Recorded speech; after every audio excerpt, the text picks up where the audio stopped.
Sheraton Hotel Ballroom, New York City, inside Radio Row, which is completely packed and completely buzzing today as everybody in the world has now descended upon Radio Row, including Ray Lucas himself, also Jennifer Smith, part of PastUSA.com. There's so much being talked about post-trauma, so to speak, with the players and what they're suffering from.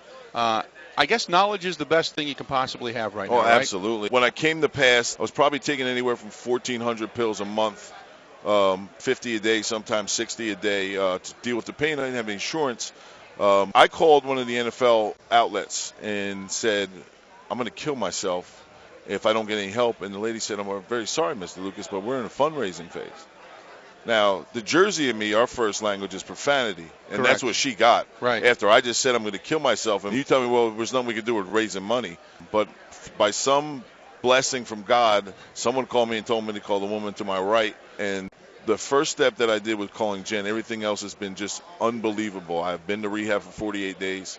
I've been clean for 3 years. I am the father that I always wanted to be and the husband that I probably should have been, and I wasn't. A friend, a brother, a son. I got all that stuff back, and it's because of P.A.S.T and Jen and Dr. Facazio and the team doctor. Looking around this room, how many of these guys in here that are walking through almost robotically, giving interviews and saying all the right things and doing all the right things, that are all players that haven't admitted it yet because of all the reasons you said? How many of those guys do you think are walking around this room? Let's say 48 of the guys on each team, 90% of those guys will be sitting where I'm sitting eventually.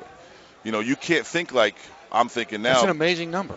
Because, face it, there's only 5 guys on the NFL roster that make enough money where they're not going to have to go to work for the rest of their lives. The other 48 guys are going to, at some point, have to go to work and get a job to support their family. And they don't even think for a second with the abuse that they're taking. Now, I retired 10 years ago. The game is 10 times bigger, faster, and stronger. And it's just going to get more violent. So for them, they're going to be sitting here, and they're going to be saying, I hope somebody did something for me. They're going to be sitting right where I'm sitting, I guarantee it.